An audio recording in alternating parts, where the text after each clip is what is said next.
Strategic plunder. We've exposed this systematic theft before, but now witness how the victims are rewriting the ending. They thought they'd pulled off the crime of the century. For decades, a sophisticated criminal enterprise operated with impunity across the Sahel, executing the most audacious theft in modern history. The perpetrators weren't masked bandits or cyber criminals, they were multinational corporations, foreign governments, and their local accomplices, systematically pillaging an entire region's wealth while the world looked the other way. The evidence was hidden in plain sight. Schools mysteriously destroyed in counterterrorism operations that coincidentally occurred directly above newly discovered gold deposits. Hospitals bombed during security sweeps that cleared the way for uranium extraction. Community centers razed to make room for rare earth mining operations. The pattern was too consistent to be coincidence, too profitable to be accidental. Take the case of Halima's daughter's school in Niger. Community sources revealed that Canadian mining surveyors had quietly mapped the gold beneath the classroom floors. Within months, a military operation reduced the building to rubble. The children's desks were replaced by excavation equipment,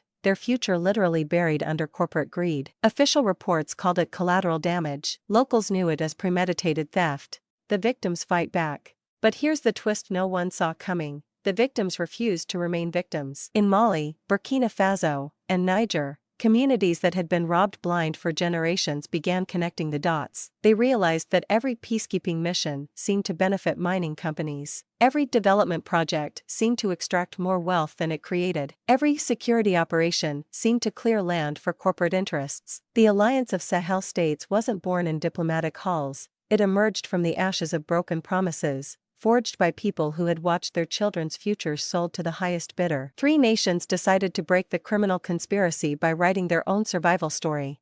The Resistance Network. What the corporate criminals hadn't anticipated was the power of grassroots resistance. While headlines focused on political upheaval, something revolutionary was happening at ground level. Women like Halima transformed their homes into schools when corporate-backed operations destroyed the official ones. Markets reorganized to bypass extraction networks. Communities preserved traditional knowledge that couldn't be patented or stolen. There's an African proverb that warns, "The child who is not embraced by the village will burn it down to feel its warmth." For too long, the Sahel's people were abandoned by the global community, left to fend for themselves while their resources enriched distant nations. But the alliance of Sahel states represents something different, a continental embrace that ensures no community stands alone. Through unity, they've created the warmth of belonging that prevents the destructive desperation born from abandonment. The resistance operates through continental networks that span Africa. When mining companies silence activists in Niger, solidarity movements in Ghana amplify their voices. When environmental defenders face harassment in Mali, legal support flows from Kenya. The same technology that enables corporate surveillance is being turned into tools of liberation. Young people who were once recruited into conflicts benefiting foreign corporations began building infrastructure for independence. The brain drain that weakened Africa for generations started reversing as citizens realized they could create their futures at home.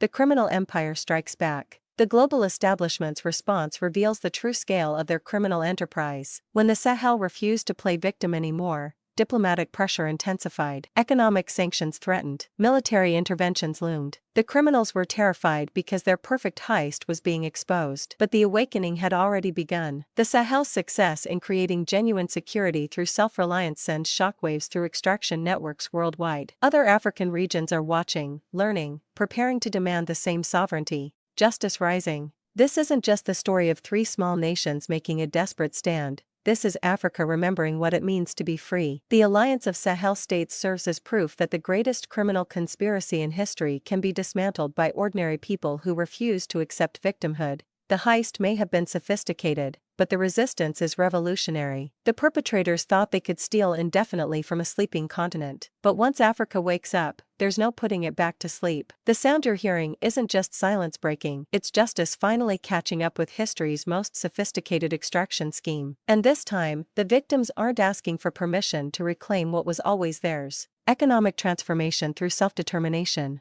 The alliance of Sahel states is demonstrating that sovereignty translates directly into measurable prosperity. Mali's economic growth is projected to reach 5.3% in 2025, driven by the launch of lithium production in 2024 and textile sector revival. Niger's GDP has expanded from $3.9 billion in 1990 to $15.1 billion in 2023, with projections reaching $51.3 billion by 2043 at an average annual growth rate of 6.3%. The Confederation's resource sovereignty strategy is yielding immediate results. Niger revoked French state-owned Orano's mining license for the Imararan uranium mine in June 2024, ending decades of extraction that supplied 10% of France's uranium needs. This represents billions in revenue now staying within Sahelian borders rather than financing European energy independence. The combined mineral wealth of Mali, Burkina Faso, and Niger includes uranium, gold, lithium, and iron ore,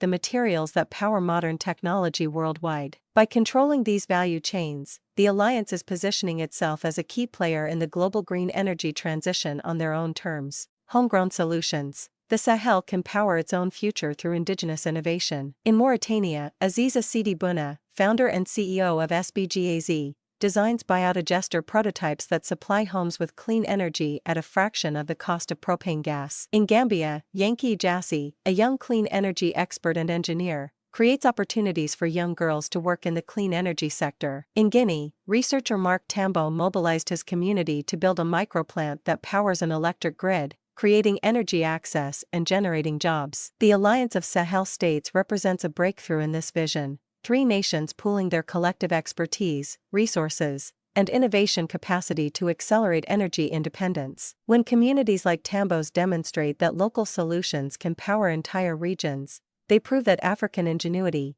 not foreign dependency, holds the key to continental transformation. The people are ready, the evidence is clear, justice is inevitable.